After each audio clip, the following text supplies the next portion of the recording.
Certains. C'est une problématique importante pour de nombreux Belges, l'immobilier et l'accès à la propriété. Le marché a connu, vous le savez, bien des bouleversements ces dernières années. Le prix de la brique a considérablement augmenté.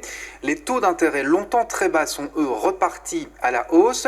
Et à présent, ce sont les banques qui durcissent leurs conditions de prêt. Plus d'une demande sur 3 est actuellement refusée. Pierre Rosier, Joris Boulouk, Corentin Laurent. Pour 160 000 €, vous pouvez vous offrir cette grande maison en plein cœur de Marcinelle. Avoir un jardin aussi grand dans le centre-ville, c'est pas toujours évident.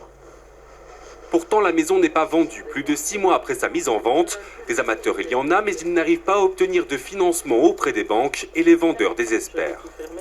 Il y a des acheteurs potentiels, mais malheureusement, ils n'obtiennent pas de prêt assez rapidement. Ça entraîne des frais supplémentaires pour moi qui suis vendeuse, puisqu'il faut continuer à payer le cadastre, continuer à payer l'électricité, enfin toutes les charges de la maison, même si celle-ci est vide.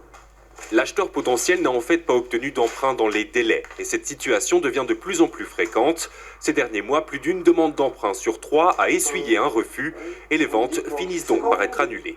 Sur les 5 dernières années, j'ai eu un refus. Et ici, depuis le mois de septembre, je suis à 4 refus de crédit.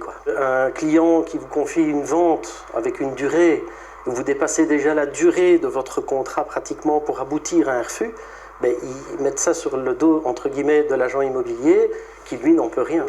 Aujourd'hui, les banques ne prennent plus aucun risque. Les conditions d'emprunt sont strictes et plus sévères qu'auparavant. Si vous arrivez à 24-25 ans, bon, vous avez 2 personnes qui travaillent, ils doivent apporter les frais notaires qui sont quand même conséquents, plus 10%. Il faut déjà avoir épargné énormément de fonds pour pouvoir accéder à la propriété.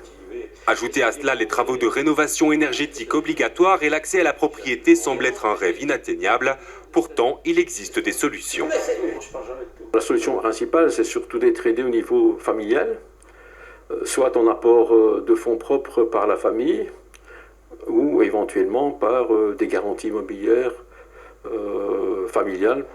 Encore faut-il avoir de la famille avec les ressources nécessaires, sinon il faut économiser ou se tourner vers un crédit social.